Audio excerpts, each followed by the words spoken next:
Estava a preparar o jantar quando alguém bateu à porta com força contida, como quem trazia um recado que não se deseja dar. Abri e vi 2 polícias encharcados, a água a escorrer dos impermeáveis, o cheiro da rua úmida a entrar-me pela cozinha. O mais alto tirou a boina, fitou-me com uma gravidade que me gelou o peito e disse num tom baixo: Minha senhora, lamento informar que o seu filho, o senhor André Quinteiro, morreu há cerca de 1 hora num acidente de viação. Por um instante, o mundo ficou sem som. Depois ouvi apenas o crepitar do gás sob a panela e o lamento distante do vento a bater no estendal. Senti a força a fugir-me dos joelhos. Ainda assim, a voz saiu-me nítida, quase ofendida.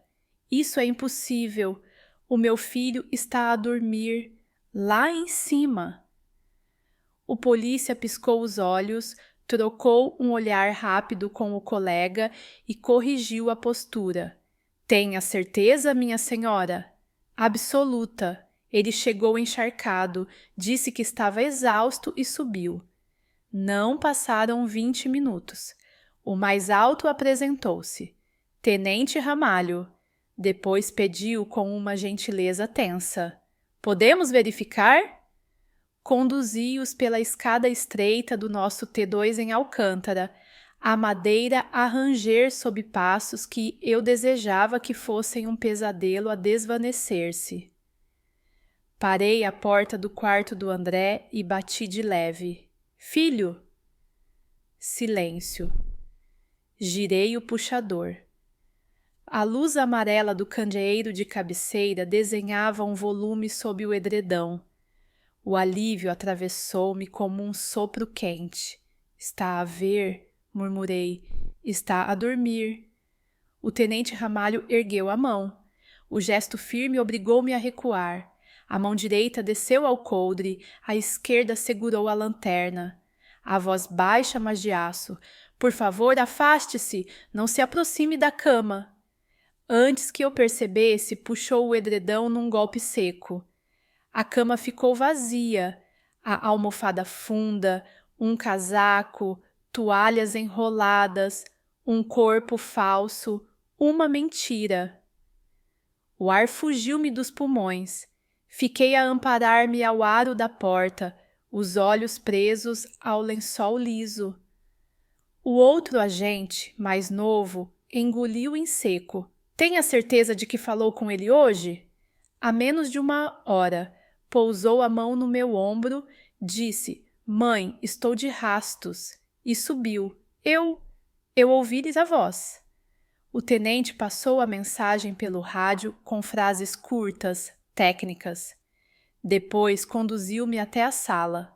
Sentei-me no sofá gasto onde o André, em pequeno, adormecia encostado ao meu braço enquanto o pai, o meu João, que Deus o tenha, trocava o canal para ver o jogo. Agora, só o tic-tac do relógio e a água a pingar do beiral. Diga-me a hora exata em que o viu, pediu o Ramalho abrindo a caderneta. Olhei o relógio de parede como quem tenta corrigir o próprio destino. Pelas 9 e pouco. Chegou do trabalho, mal falou, disse que tinha reunião cedo e que ia deitar-se. O tenente assentiu. O relatório que recebemos indica um despiste às 21h15. Viatura a incendiar-se após queda para um talude na zona da CRIO. Havia documentos em nome de André Quinteiro no interior. O meu filho não conduz. A minha voz feriu a sala. Vai e vem nas carrinhas da empresa. Odeia engarrafamentos. Era um carro de aluguer por aplicação, levantado às 19h09. Continuou, neutro.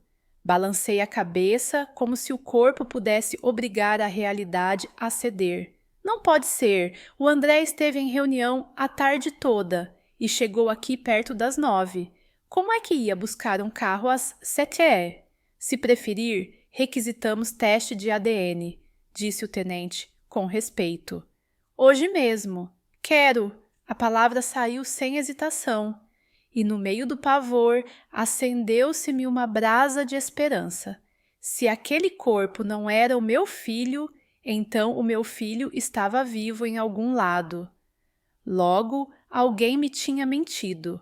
Fui à cozinha, agarrei o telemóvel e disquei o número da Valéria, a minha nora. 1, 2, 5 vezes. Só o toque vazio. Escrevi-lhe os dedos a tropeçar. Valéria, liga-me. Aconteceu algo grave com o André. Passava das 2 da manhã quando a campainha tocou outra vez. O tenente Ramalho voltou, o rosto ainda mais fechado.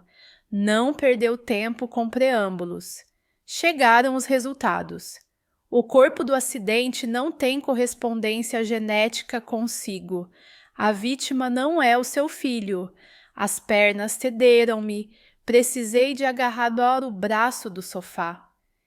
Senti o alívio como um jorro de ar e o terror logo a seguir, frio, clínico. Então, onde está o meu filho?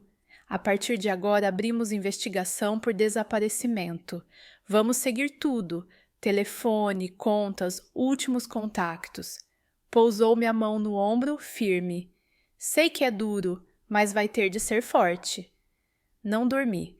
Fiquei à mesa da cozinha, o bule de esmalte a perder calor e a lembrança do João a passar como o vento antigo. Os boleros na rádio, o riso na varanda, o dia em que o André, em pequeno, trouxe um pardal ferido nas mãos.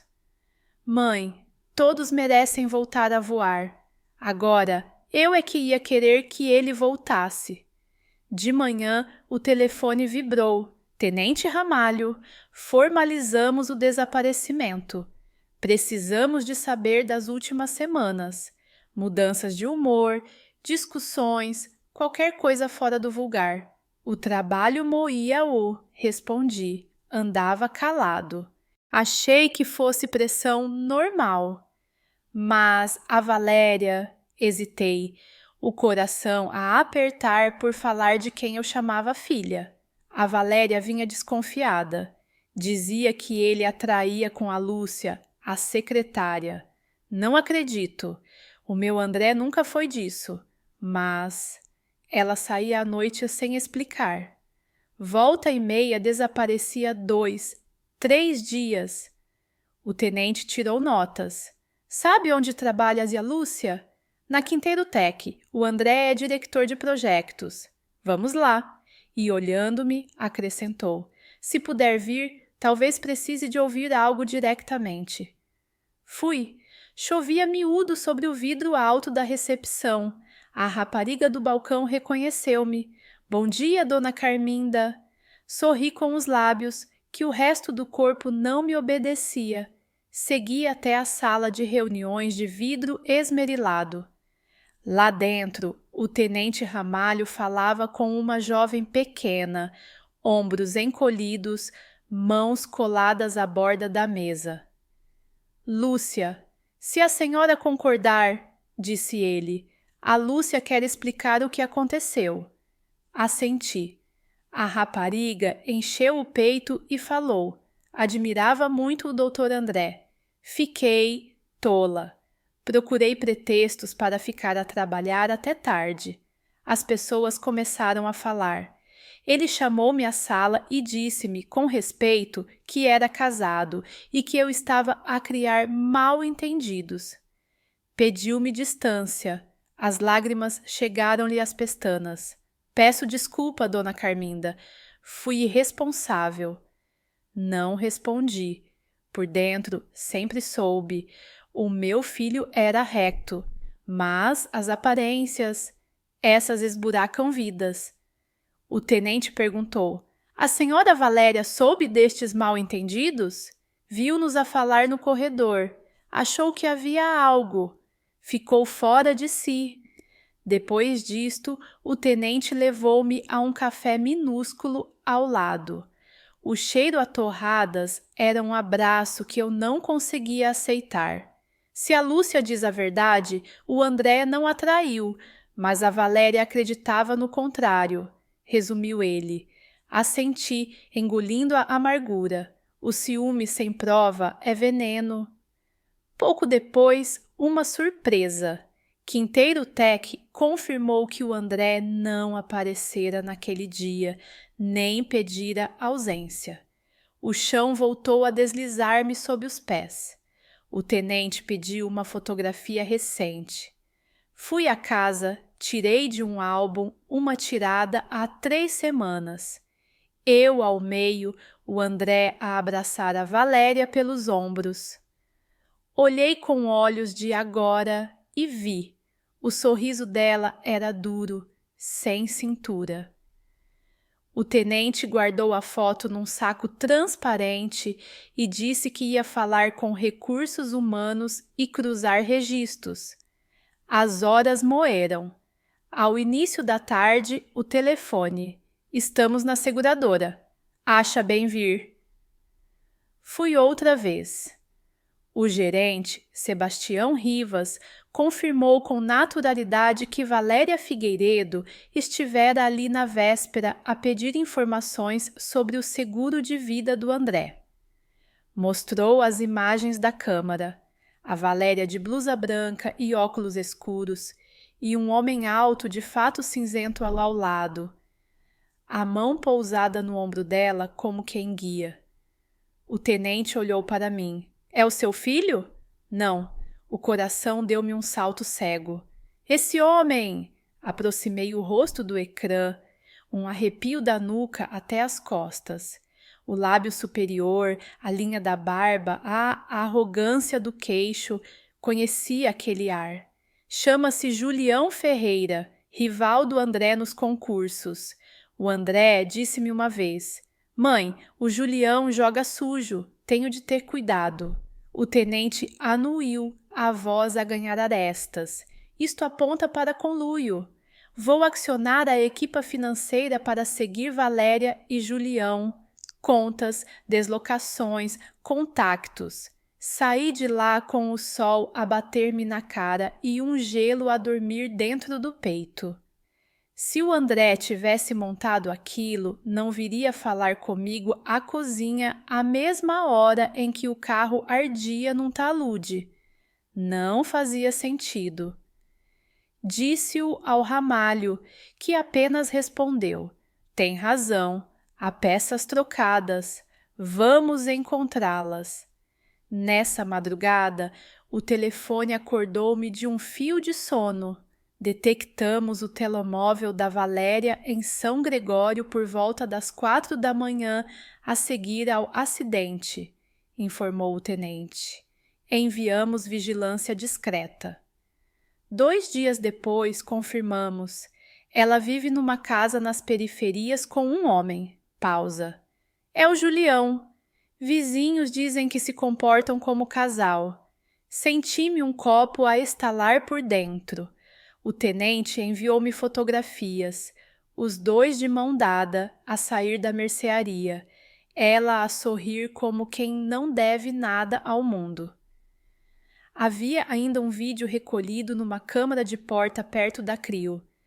A Valéria a passar depressa horas antes da explosão do carro, a olhar para trás, a chamar a si o casaco azul que eu própria lhe lavara dias antes. É ela! Consegui dizer. Esse casaco era lá de casa.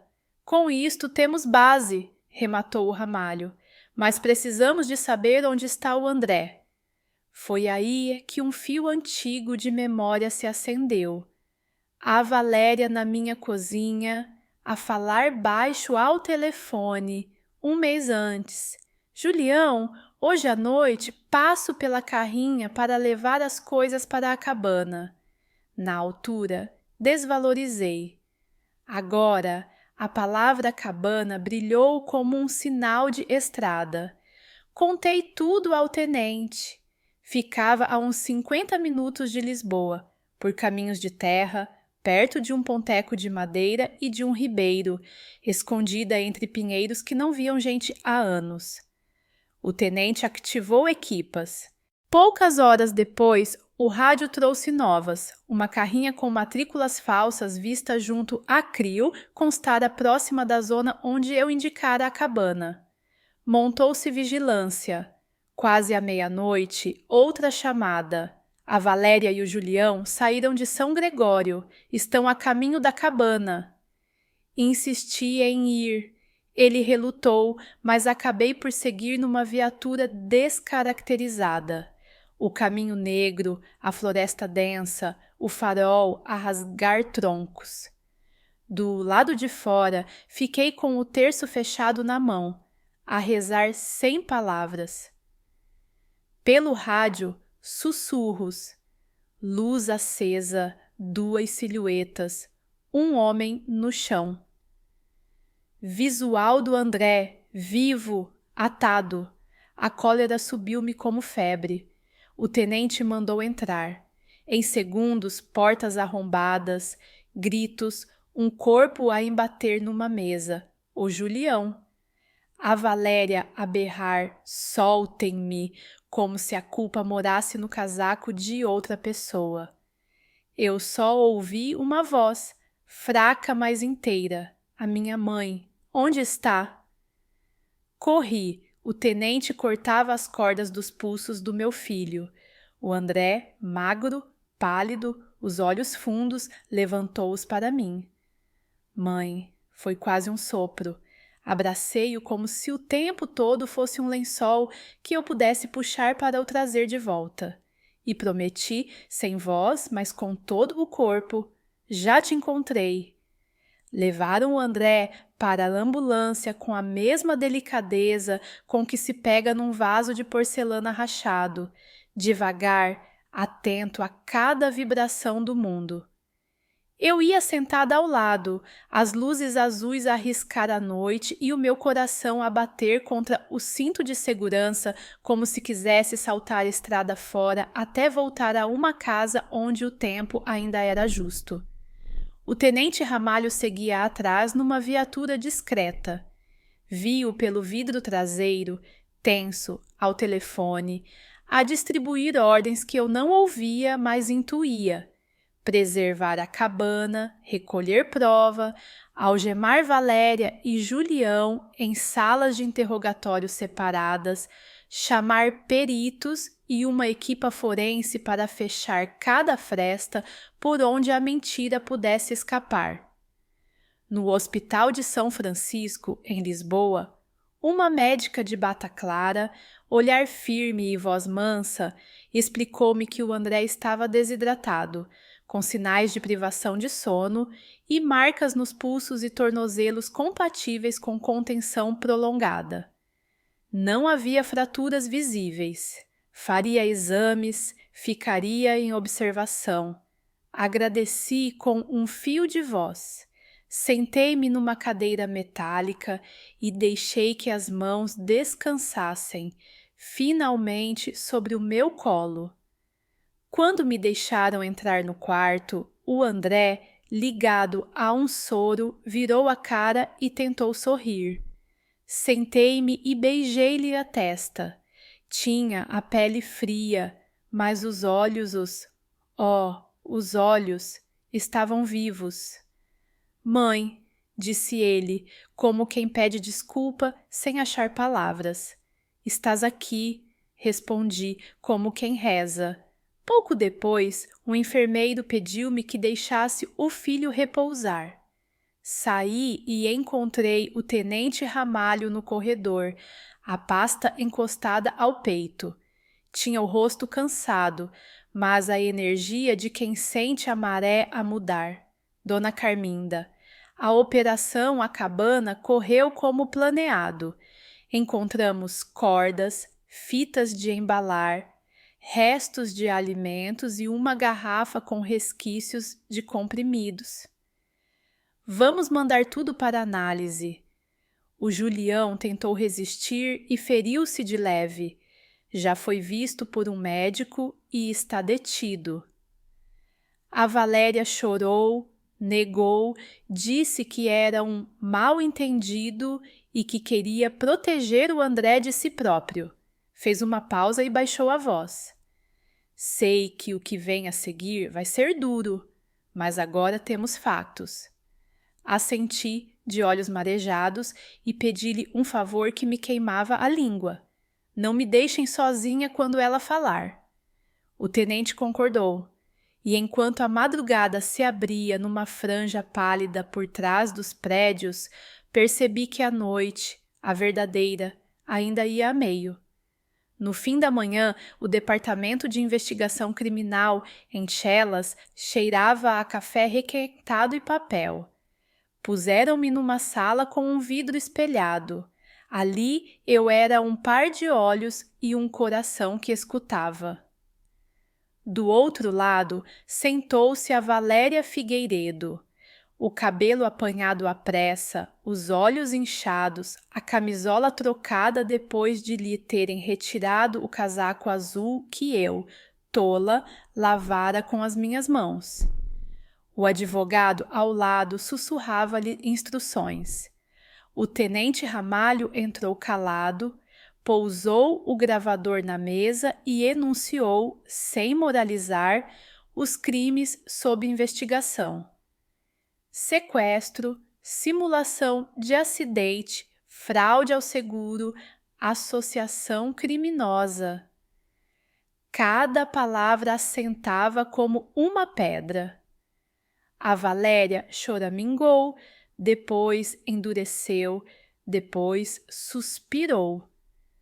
Durante minutos foi sonegação.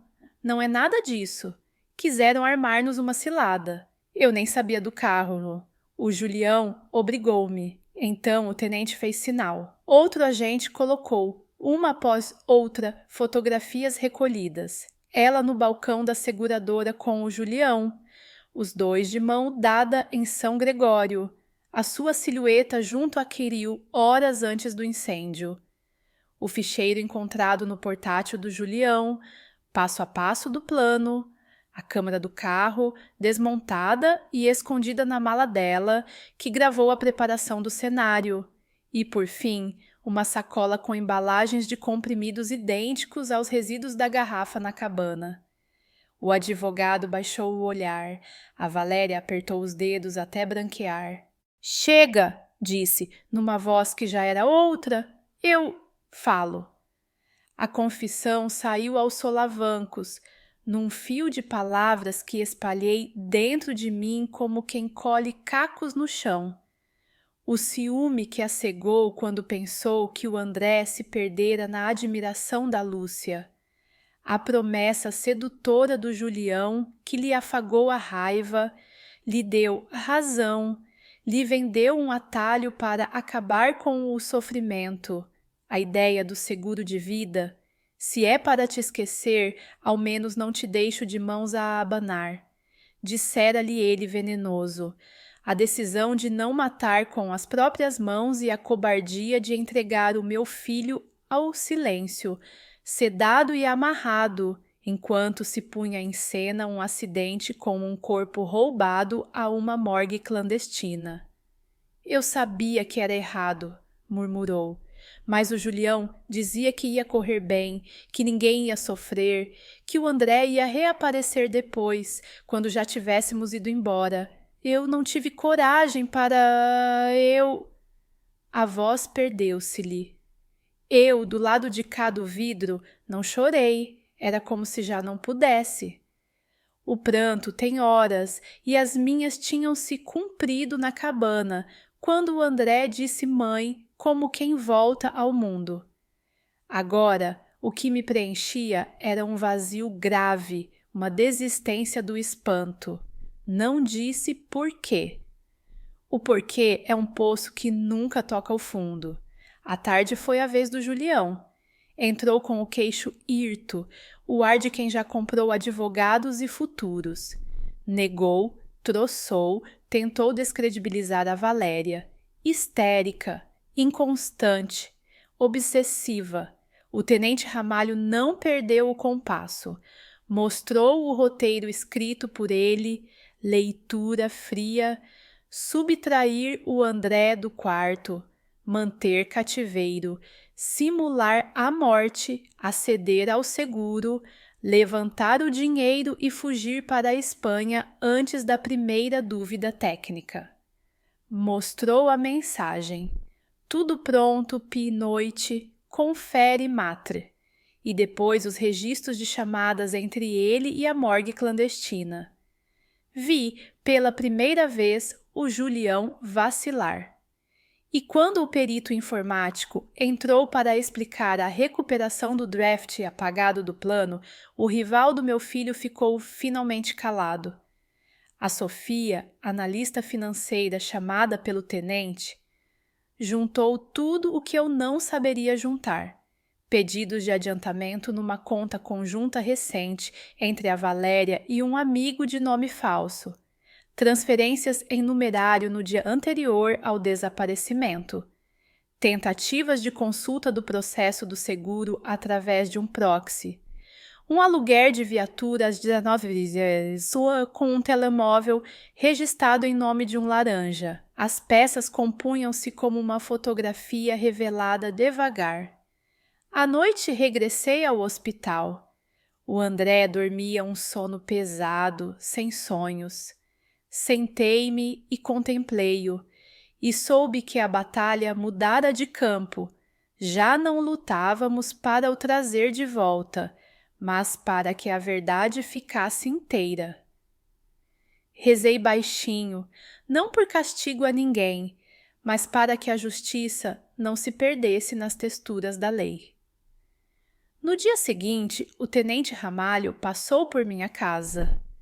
Trouxe um ramo de crisântemos brancos embrulhado num papel pardo e um dossiê grosso preso por elásticos.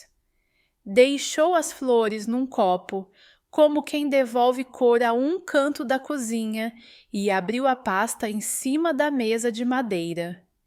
Explicou-me com paciência o que viria: medidas de coação para os arguídos, constituição de assistente se eu e o André o quiséssemos, perícias complementares, a próxima fase processual.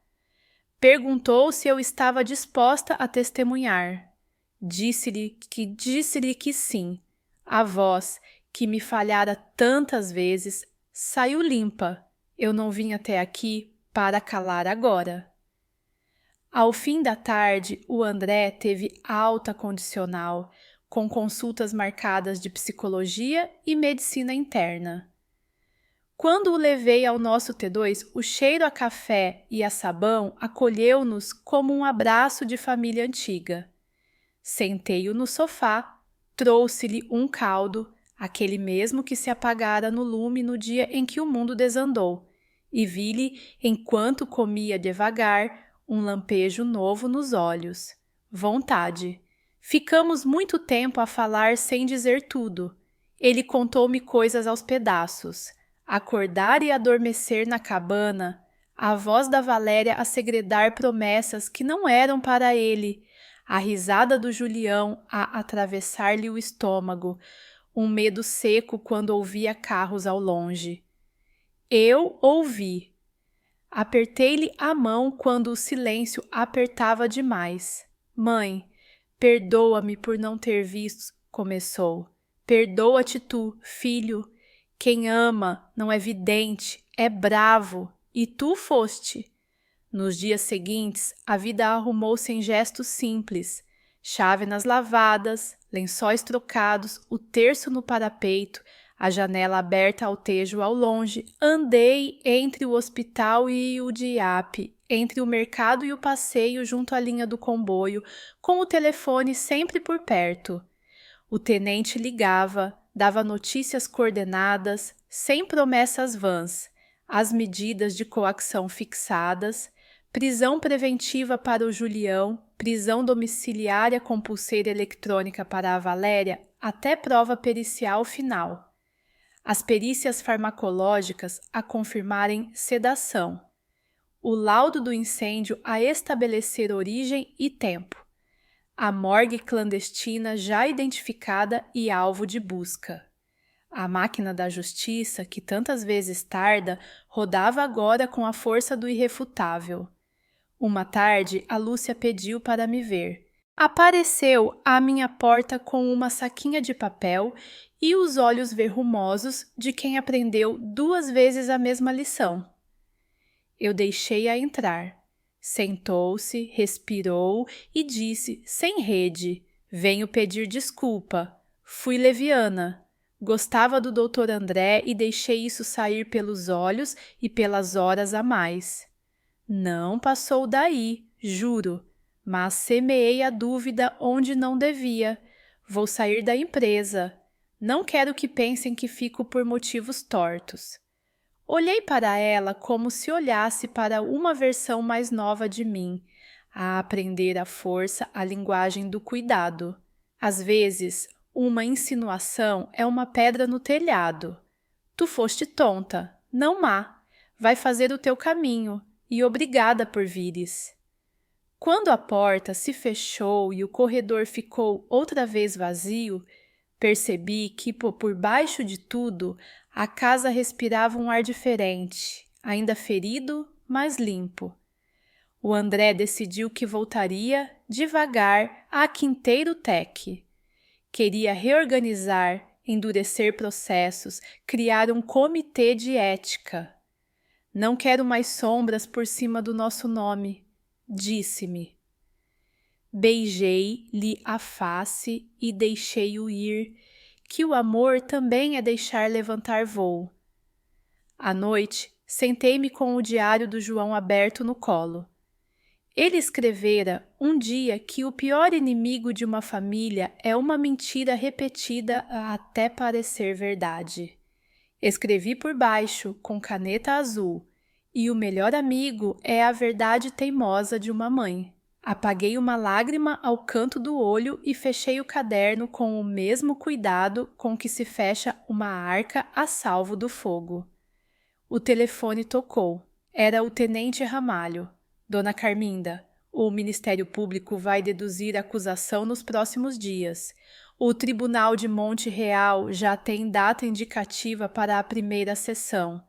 Sei que prefere respostas a datas, mas estas datas vão trazer respostas. Agradeci, desliguei e fui ao quarto do André. Dormia tranquilo, as mãos soltas por cima do lençol, como quando tinha 8 anos e adormecia a ouvir histórias de aventura. Encostei o peito à ombreira e prometi, outra vez e quantas fossem precisas, não te largo. Na rua, a noite de Lisboa assentava como um cobertor. Eu, que conhecia os ruídos da cidade de olhos fechados, dei por mim a sorrir a um som velho, o rádio do vizinho, numa canção antiga que o João adorava. Havia de novo música na vida. Havia, sobretudo, continuidade.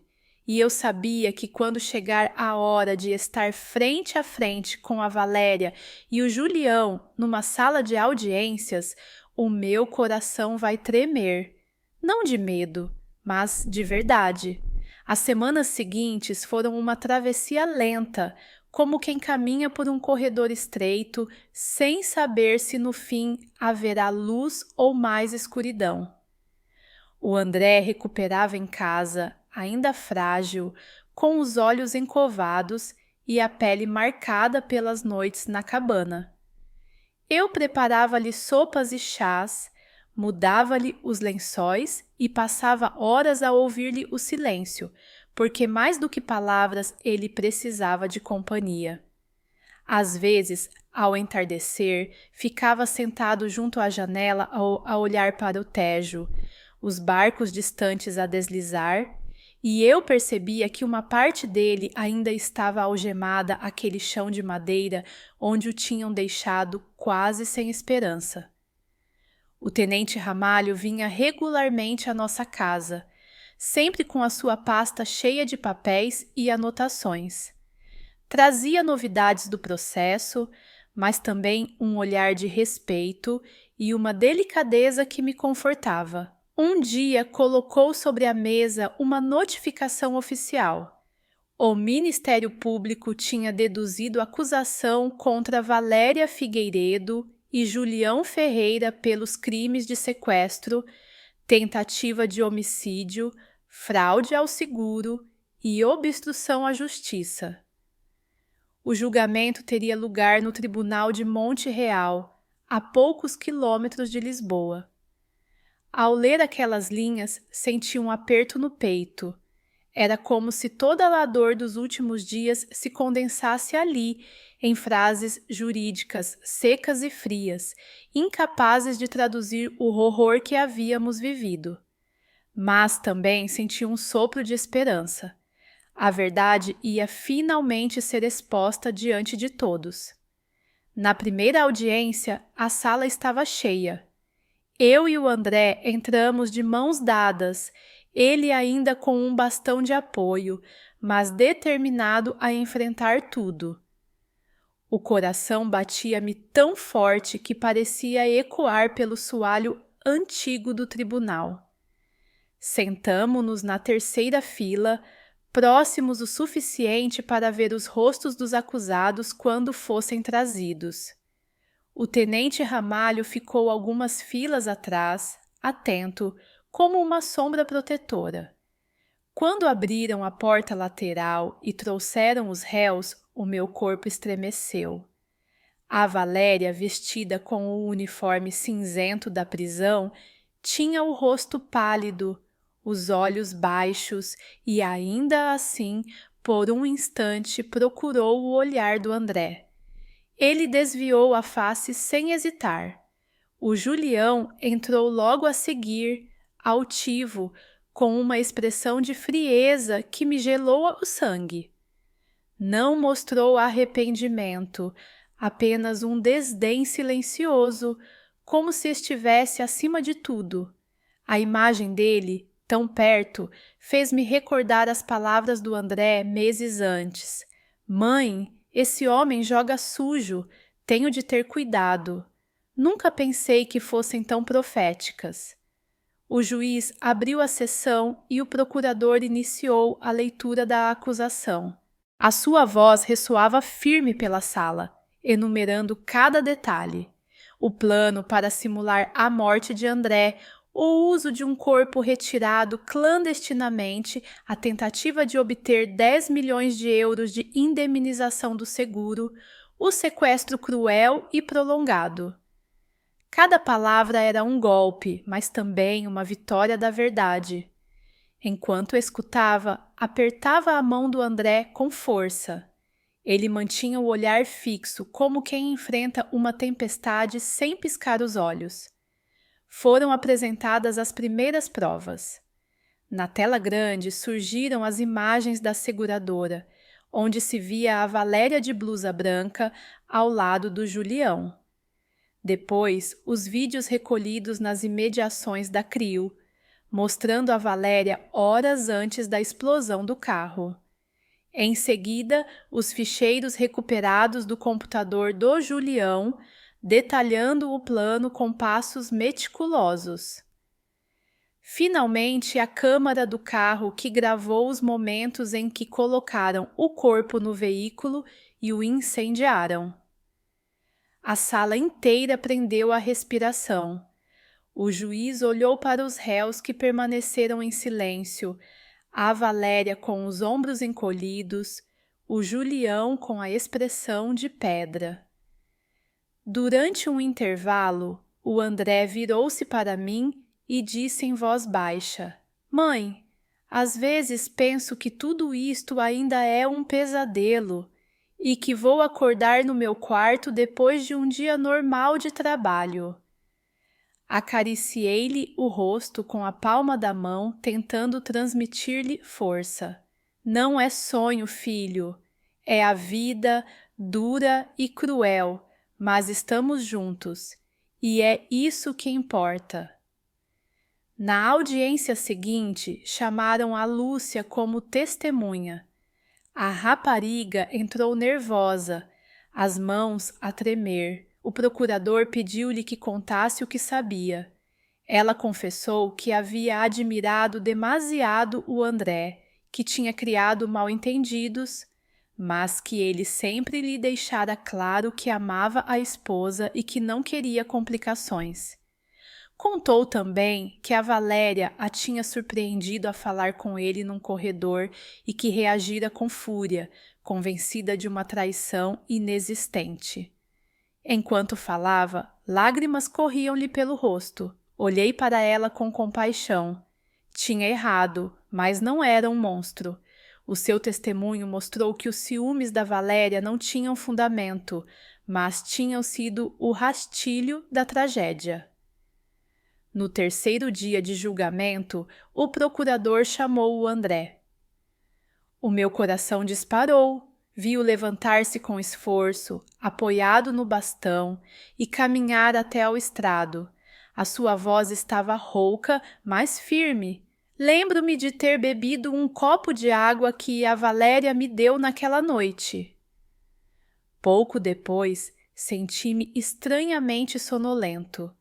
Acordei numa cabana, preso de pés e mãos. Vi o Julião várias vezes e ouvi a minha esposa dizer que em breve tudo estaria resolvido, que receberia o dinheiro e que iria viver uma vida nova. Fez uma pausa, respirou fundo. A pior parte não foi a fome ou a sede, foi ouvir da boca dela que eu não significava nada. Isso matou-me por dentro. As palavras do meu filho cortaram-me o coração, mas também mostraram a sua coragem. Quando regressou ao lugar, abracei-o e sussurrei-lhe ao ouvido. Fizeste muito bem, meu amor. Ninguém pode calar a tua verdade. As defesas tentaram lançar dúvidas. Alegaram que a Valéria estava em estado emocional instável, que não tinha plena consciência do que fazia, que o Julião apenas tentava ajudá-la a resolver os problemas conjugais. Mas cada argumento caía diante das provas sólidas. O juiz mantinha a ordem na sala, firme, implacável. No final dessa semana de audiências, o ambiente era pesado, mas também havia uma clareza nova. Eu sentia no fundo da alma que já não lutávamos apenas por justiça para o André, mas também para todas as mães que, como eu, poderiam estar a viver em silêncio horrores semelhantes. O tenente Ramalho, ao sair do tribunal comigo, disse-me: Dona Carminda, ainda falta o veredicto, mas a verdade já se ergueu. Eles não conseguirão apagá-la. Olhei para ele com gratidão e respondi: Obrigada, tenente. O que fez pelo meu filho nunca será esquecido. Nessa noite, de volta à casa, sentei-me com o André à mesa. Fiz-lhe o caldo de galinha que tanto gostava em criança. Ele comeu devagar, olhando-me de vez em quando como se quisesse certificar-se de que eu estava realmente ali. Quando acabou, disse-me: Mãe, prometo que nunca mais vou deixar que alguém me afaste de ti. Segurei-lhes a mão e sorri com lágrimas nos olhos. E eu prometo que nunca mais ninguém te vai roubar de mim. A batalha ainda não estava terminada, mas sabíamos que estávamos mais próximos da vitória. E dentro de mim crescia uma certeza. A justiça pode tardar, mas quando finalmente chega, traz consigo a força de todas as verdades caladas que recusaram morrer. Os dias seguintes de julgamento foram ainda mais intensos do que os primeiros. A cada sessão, novas provas eram apresentadas, testemunhas chamadas e detalhes revelados que nos deixavam sem fôlego. Eu e o André íamos juntos ao tribunal, de mãos dadas, como se esse gesto simples fosse o nosso escudo contra tudo o que tínhamos vivido. A cada vez que entrávamos na sala de audiências, sentia o coração acelerar, mas também uma firmeza nova. Já não éramos vítimas silenciosas, éramos a voz que exigia justiça. O procurador abriu aquela manhã exibindo um documento que parecia banal, mas que mudava tudo.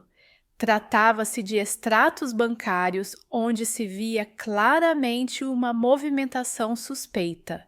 Transferências em nome da Valéria para contas associadas ao Julião, feitas pouco antes do sequestro. A defesa tentou argumentar que eram empréstimos pessoais, mas a sequência, os valores e os prazos falavam por si. O juiz pediu silêncio e fixou-se nos acusados. A Valéria desviou o olhar, os ombros descaídos, enquanto o Julião permanecia impassível, como se ainda acreditasse que poderia escapar. Em seguida, foi exibido um vídeo recuperado do telemóvel encontrado na cabana. As imagens eram cruas, gravadas às escondidas por um dos cúmplices de Julião, que entretanto tinha sido detido. Via-se o André amarrado, deitado no chão frio, enquanto a Valéria lhe levava um copo de água e murmurava: "Só mais uns dias, depois tudo acaba." As palavras ecoaram pela sala e o meu peito apertou-se como se revivesse aquele momento. O André ao meu lado baixou a cabeça, os olhos marejados, mas manteve-se firme. Todos os presentes ficaram em silêncio absoluto. Era impossível negar a crueldade da cena. O tenente Ramalho, chamado como testemunha, relatou em detalhe a operação de resgate, contou como a vigilância em São Gregório permitiu identificar os movimentos de Valéria e Julião, como montaram o dispositivo em torno da cabana e como encontraram o André ainda com vida. Descreveu também a apreensão dos objetos usados no cativeiro: cordas, frascos de comprimidos e restos de comida. O juiz ouviu cada palavra atentamente, anotando, e ao final agradeceu ao tenente pela clareza. O seu testemunho sólido foi como um pilar a sustentar todo o caso. Quando chegou a vez da Valéria falar, a sala prendeu a respiração. Levantou-se devagar, as mãos algemadas à frente, e olhou finalmente para o André. A voz saiu-lhe trêmula. Eu perdi-me no meu próprio ciúme. Achei que ele me traía, que já não me amava. O Julião apareceu e convenceu-me de que eu tinha razão, que merecia algo melhor, que juntos poderíamos recomeçar. Eu estava cega. Nunca quis matar o André, mas aceitei o plano de o fazer desaparecer. As lágrimas caíram-lhe pelo rosto. Peço perdão, não só ao André, mas também à dona Carminda, que sempre me tratou como filha. As palavras bateram-me como pedras. Não era arrependimento verdadeiro, era desespero diante das provas. Não consegui sentir compaixão. O André limitou-se a fitá-la por um segundo e depois voltou o rosto para mim, como quem dizia: "Já não importa, mãe, o que importa é estarmos juntos." O Julião, por sua vez, manteve-se frio. Quando lhe deram a palavra, falou com arrogância: "Não reconheço este tribunal como justo, nunca obriguei ninguém." A Valéria agiu por vontade própria. Eu limitei-me a tentar ajudá-la. O procurador levantou-se de imediato e exibiu o ficheiro encontrado no computador dele, onde o plano estava descrito ao pormenor. Mostrou ainda mensagens trocadas entre ele e um intermediário da morgue clandestina. O silêncio na sala foi pesado. O juiz fitou o Julião com severidade. Nesse momento percebi que a sua máscara de confiança começava a rachar. Ele sabia que estava encurralado. As sessões arrastaram-se durante vários dias, cada uma mais desgastante que a anterior. Havia momentos em que sentia que não aguentaria ouvir mais provas, mas bastava olhar para o André, para reencontrar forças. Ele estava ali, vivo, lutando para que a sua verdade não fosse apagada. E eu, como mãe, não podia fraquejar. Chegou finalmente o dia das alegações finais. O procurador falou com uma firmeza que me arrepiou. Este caso não é apenas sobre fraude ou dinheiro. É sobre a vida de um homem que foi tratado como objeto descartável. É sobre a traição de quem devia protegê-lo e o cinismo de quem quis enriquecer à custa da dor alheia. Pedimos condenação exemplar para que a sociedade saiba que a justiça não fecha os olhos ao mal disfarçado de amor. A defesa ainda tentou suavizar, apelando à instabilidade emocional da Valéria e à ausência de antecedentes criminais do Julião. Mas eram argumentos frágeis diante da avalanche de provas. O juiz ouviu tudo em silêncio e marcou a leitura da sentença para a semana seguinte. A espera foi um tormento. Em casa, as horas arrastavam-se. O André tinha pesadelos frequentes, eu levantava-me para lhe segurar a mão e acalmá-lo. Repetia sempre: "Já acabou, filho, estás em casa." Mas sabia que a ferida ainda estava aberta e só começaria a cicatrizar depois do veredicto. No dia marcado, a sala do tribunal estava cheia novamente.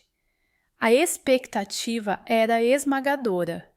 O juiz entrou, a sua toga preta a arrastar-se pelo soalho, e todos se levantaram. Eu sentia o coração a bater tão alto que quase abafava as palavras. Ele começou a leitura longa, detalhando cada crime, cada prova, cada testemunho. A voz era firme, clara, implacável. Quando chegou ao fim, pronunciou as palavras que eu jamais esquecerei.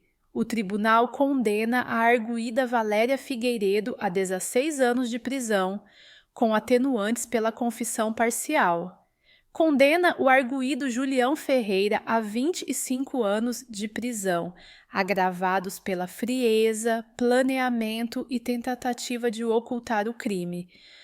A sala ficou em silêncio por alguns segundos, até que um murmúrio percorreu o espaço.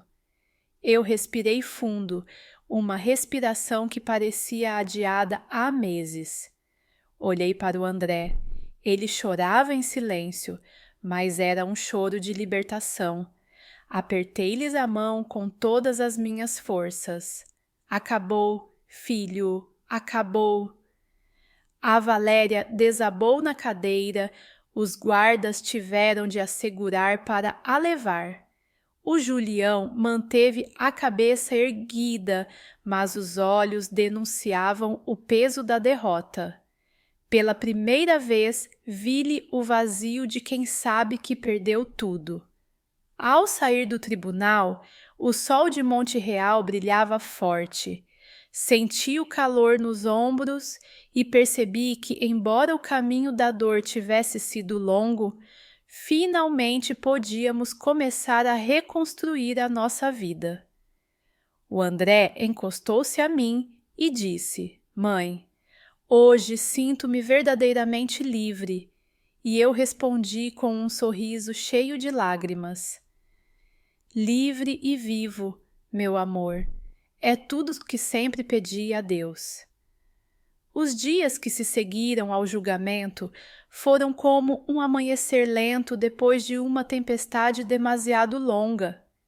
A sentença tinha caído como um peso libertador sobre os nossos ombros, mas a verdade é que a vida não se recompõe apenas porque a justiça falou. O André, apesar de livre e protegido agora pela lei, trazia consigo marcas invisíveis. Dormia agitado, acordava muitas vezes durante a noite com o corpo encharcado em suor, murmurando palavras soltas que me partiam o coração. Não, não me deixem aqui." Eu corria ao seu quarto, Sentava-me na beira da cama e segurava-lhe a mão até que a respiração voltasse ao ritmo normal. Nesses instantes, recordava-o em criança, quando tinha febre e eu lhe contava histórias baixinho para o embalar. A maternidade, percebi, nunca termina. Apenas muda de rosto, mas o cuidado é eterno. Começamos a reconstruir a rotina devagar. Eu preparava as refeições simples que ele gostava, arrumava a casa e tentava criar um ambiente de normalidade. O André passava parte do dia a ler jornais e relatórios antigos da Quinteiro Tech, como se quisesse retomar o fio da vida profissional. Mas percebia-se que a mente ainda vagava por lugares escuros. Muitas vezes parava de repente, com o olhar fixo numa página em branco, como se o silêncio da cabana ainda ecoasse dentro dele. Eu não o pressionava. Sabia que cada cicatriz precisava do seu tempo. O tenente Ramalho visitava-nos de vez em quando, já não como investigador em serviço, mas como amigo.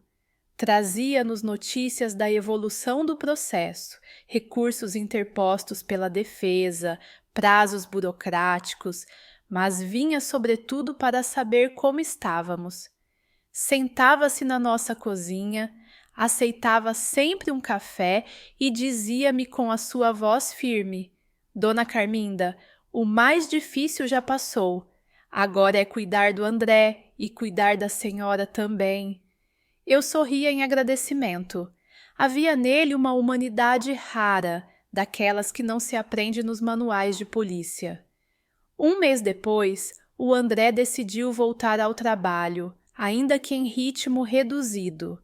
A empresa acolheu-o com uma mistura de alegria e cautela.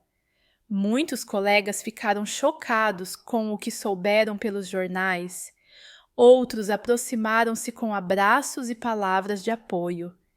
Ele, humilde como sempre, apenas dizia: estou vivo, e isso é o mais importante. O resto vamos reconstruindo. Ao regressar a Quinteiro Tech, o André quis criar uma nova política interna, reforçando a transparência e a ética. Disse-me em casa uma noite, enquanto revisava documentos: Mãe, percebi que os maiores perigos não vêm de fora, mas das sombras que se permitem crescer dentro. Quero que esta empresa seja um lugar limpo, onde ninguém mais possa ser ferido por intrigas. Eu senti orgulho. Apesar de tudo o que lhe tinham feito, ele não deixava que o ódio fosse a última palavra. Procurava transformar a dor em lição. Entretanto, a minha própria vida também precisava de se reajustar. Durante semanas, vivera apenas para sobreviver à angústia. Agora, com o filho a regressar pouco a pouco ao mundo, eu precisava reencontrar-me. Voltei a visitar as vizinhas, a ir à missa de domingo na pequena igreja do bairro, a comprar flores no mercado de Alcântara. Pequenos gestos que me lembravam que a vida continuava. Um dia, comprei um vaso de crisântemos amarelos e coloquei-o na janela. Ao vê-los florir, senti que também nós começávamos a renascer. A Valéria e o Julião, entretanto, aguardavam o julgamento de recurso.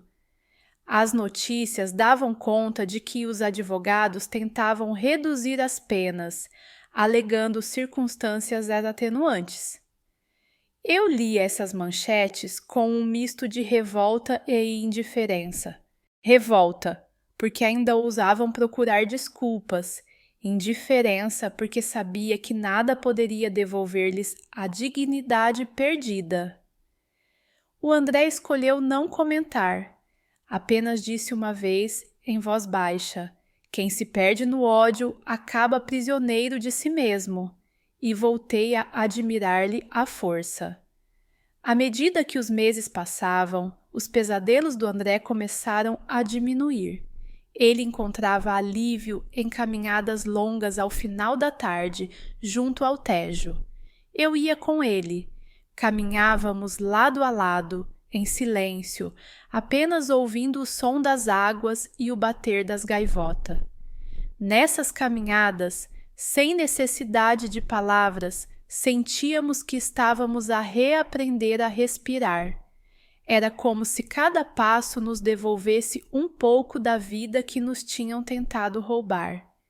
Um dia, durante uma dessas caminhadas, o André parou de repente, olhou para o rio e disse-me: Mãe, quero viajar. Preciso de ver o mundo para me lembrar de que ele é maior do que a dor que vivi. Sorri-lhe com ternura. Vai, filho, o mundo espera por ti. Só te peço que volte sempre para casa. Ele abraçou-me e prometeu que sim. No entanto, antes de partir, quis fechar um capítulo. Pediu para visitar o tribunal uma última vez, não em audiência, mas apenas para se sentar na sala vazia e olhar para o lugar onde tinha testemunhado. Fui com ele.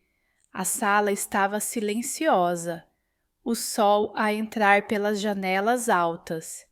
Sentou-se, respirou fundo e depois levantou-se. Agora sim, acabou, disse. Eu entendi. Às vezes, para se libertar verdadeiramente, é preciso olhar de frente para o lugar onde a dor foi maior. De regresso à casa, fizemos uma refeição simples. Bacalhau cozido com batatas e couves, como nos velhos tempos. Sentamo-nos à mesa, rimos de pequenas lembranças e, pela primeira vez em muito tempo, a comida teve sabor de festa. O André disse: Mãe, sinto-me de novo parte da vida. E eu respondi: Sempre foste filho, nunca deixaste de ser. Naquela noite, ao deitar-me, percebi que a justiça tinha cumprido o seu papel, mas que a verdadeira vitória estava no fato de estarmos juntos, vivos, prontos para recomeçar. A dor não desapareceria por completo, mas já não era dona de nós. Era apenas memória, e as memórias podem ser carregadas com dignidade. O André começou a preparar a viagem com entusiasmo contido, como quem tem medo de acreditar demasiado cedo. Eu observava-o arrumar cuidadosamente a mala, dobrando as camisas, escolhendo livros para levar-se. Havia nele uma espécie de solenidade, como se cada peça guardada fosse também um símbolo de renascimento. Quando me pediu que o acompanhasse até o aeroporto de Lisboa, senti uma pontada no coração. A separação, ainda que temporária, trazia recordações antigas, como quando ele era rapaz e partiu pela primeira vez para estudar no Porto. Agora, porém, a despedida tinha outro peso. Era a celebração da sobrevivência. Na manhã da partida, acordei antes do sol. Preparei-lhe café e torradas, como sempre fiz em dias importantes. Sentamo-nos em silêncio, a cozinha iluminada apenas pelo candeeiro sobre a mesa. O André bebia devagar, olhando-me com ternura. Mãe, sei que tens medo, mas esta viagem é necessária. Quero provar a mim mesmo que consigo voltar a viver sem olhar para trás a cada instante. Apertei-lhe a mão, tentando esconder a lágrima que teimava em escapar. Vai, filho, o mundo é grande e a vida ainda maior. Mas lembra-te, a tua casa estará sempre aqui. No aeroporto vi-o desaparecer pelo portão de embarque. O coração apertou-se, mas ao mesmo tempo sentia orgulho. Ele não fugia da dor, estava a transformá-la em coragem. Voltei para casa sozinha e nesse regresso aprendi que o amor de mãe é também saber deixar partir. Durante os meses seguintes, o André enviou-me cartas e fotografias das cidades que visitava. Escrevia de Coimbra sobre os claustros antigos, de Évora sobre as pedras quentes do Alentejo, de Braga sobre a fé que parecia pulsar nas igrejas. Cada carta era um bálsamo. Via nas suas palavras um novo brilho, como se o peso da escuridão fosse dando lugar a um sol tímido, mas firme. Eu lia em voz alta, sentada na sala, imaginando a sua voz. Por vezes, até me esquecia das noites em que o tinha visto prisioneiro da dor. Enquanto isso, eu recomeçava a minha própria vida. Reuni-me com vizinhas que não via há meses, voltei ao coro da igreja e até aceitei ajudar numa pequena feira de artesanato no bairro. Muitas pessoas aproximavam-se para me dar força. Algumas conheciam parte da nossa história pelos jornais. Eu sorria e agradecia, mas guardava dentro de mim a verdade inteira. A vida ensinara-me que certas dores não se partilham em público, carregam-se em silêncio, transformam-se em lição. Um dia recebi uma chamada do tenente Ramalho. A voz dele soava menos rígida, quase amistosa. Dona Carminda, só queria informá-la de que o recurso interposto pelos advogados foi negado. A sentença mantém-se. O capítulo está encerrado definitivamente. Fechei os olhos e respirei fundo. Era como se uma porta pesada tivesse sido finalmente trancada. Agradeci-lhe com sinceridade. Obrigada, tenente. O senhor não só fez justiça, como nos devolveu a esperança. Ele respondeu com calma. Foi a senhora que nunca desistiu. Eu apenas segui a sua convicção. Depois dessa chamada, decidi organizar a casa de outra forma. Retirei da sala todos os objetos que me traziam recordações dolorosas, a manta que a Valéria bordara, a jarra que nos tinha oferecido no aniversário de casamento. Levei tudo para o sótão, como quem limpa feridas para deixá-las cicatrizar. No lugar vazio, coloquei novas flores, comprei cortinas claras e pendurei fotografias de viagens antigas com o André e o meu falecido marido, o João. A sala transformou-se, tal como nós estávamos a transformar-nos. O regresso do André aconteceu numa manhã fresca de primavera. Vinha bronzeado, com os olhos brilhantes de quem respirou novos ares. Quando entrou pela porta, larguei o pano que tinha nas mãos e corri a abraçá-lo. Ele levantou-me ligeiramente do chão, rindo-se como há muito não fazia. Mãe, estive em tantos lugares, mas nenhum tem o cheiro da nossa casa. Fiquei emocionada. Não havia viagem no mundo que apagasse as raízes que nos sustentam. Nos dias que se seguiram, contou-me histórias dos sítios visitados. Mostrou-me souvenirs simples, uma pedra apanhada na praia de Nazaré, um marcador de livros comprado em Aveiro, um pequeno sino de Viseu. Cada objeto tinha uma memória e uma risada. Mas o mais importante era ver o André falar sem sombras, sem hesitações. A dor ainda existia, claro, mas já não o dominava. Certa tarde, enquanto cozinhávamos juntos, ele insistia em aprender a receita do meu bacalhau espiritual.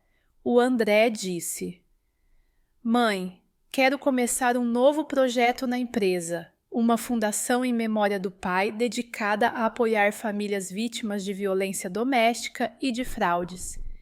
Quero usar a nossa dor para ajudar outros. Olhei para ele com os olhos marejados. O meu filho tinha sido traído, quase destruído, mas decidia agora estender a mão aos outros. O teu pai teria orgulho, André, e eu também. Muito. A notícia espalhou-se rápido. Colegas, vizinhos e até desconhecidos enviaram palavras de apoio. A ideia de transformar sofrimento em esperança tocava muitas pessoas. Eu ajudava como podia, organizando papéis, respondendo a cartas. Era como se finalmente a escuridão tivesse servido para acender uma chama maior. Numa noite tranquila, sentamo-nos no quintal. O céu estava limpo, cheio de estrelas. O André olhou para cima e disse: durante todo aquele tempo na cabana, eu pensava que nunca mais veria o céu. Agora cada estrela é uma vitória. Abracei-o em silêncio. Percebi que não precisávamos de mais palavras. A vida, apesar de tudo, tinha nos devolvido o essencial, a capacidade de amar e de acreditar. Os meses seguintes foram como um renascer. A casa, que durante tanto tempo fora um espaço de silêncio e sombra, enchia-se agora de vozes, de planos e de esperança. O André mergulhou de corpo e alma na criação da fundação em memória do pai, que decidiu chamar Fundação João Quinteiro. O objetivo era claro: apoiar famílias que, como a nossa, tinham vivido na pele a dor da violência, da manipulação e da traição. No início, tudo parecia apenas uma ideia generosa. Mas rapidamente começaram a chegar cartas, telefonemas, mensagens de pessoas de todo o país. Mulheres que tinham sido enganadas por maridos interesseiros, filhos que perderam os pais em circunstâncias suspeitas, idosos abandonados por familiares que só lhes queriam os bens. Cada história era um espelho de sofrimento, mas também uma oportunidade de cura. Eu ajudava o André a ler cada carta, sentada ao seu lado na mesa da cozinha, sublinhando as palavras que pediam ajuda urgente. Mãe, disse ele numa dessas noites, com os olhos cansados mas firmes, se conseguirmos evitar que uma única família passe pelo que nós passamos, já terá valido a pena. Apertei-lhe a mão e sorri. Vais conseguir, filho. A vida pôs-te à prova, mas também te deu a força para transformar a dor em luz. A Fundação organizou o primeiro encontro público num auditório de Lisboa. Eu estava sentada na primeira fila, o coração aos pulos. O André subiu ao palco, de fato escuro e gravata azul, mais elegante do que nunca. A sua voz encheu a sala. Contou a história sem expor todos os pormenores, mas deixando claro que a traição, a ganância e a mentira podem destruir famílias inteiras. No entanto, sublinhou que o amor de uma mãe e a justiça podiam trazer de volta a verdade. Quando terminou, aplaudiram de pé. Eu chorei, mas desta vez de orgulho. Depois do evento, várias pessoas aproximaram-se para lhe agradecer. Uma senhora idosa segurou-lhe a mão e disse: "O senhor salvou-me só por contar a sua história. Pensei que estava sozinha, mas agora sei que não estou." O André emocionou-se. Respondeu com simplicidade: "Ninguém está sozinho quando partilha a verdade." Enquanto ele crescia publicamente, eu sentia a minha missão também se renovar. Já não era apenas mãe. Tornara-me conselheira, companheira de luta, testemunha de uma história que podia ajudar outros a acreditar. Muitas vezes, em silêncio, acendia uma vela no altar de casa e murmurava: "João, o nosso filho transformou a dor em vitória.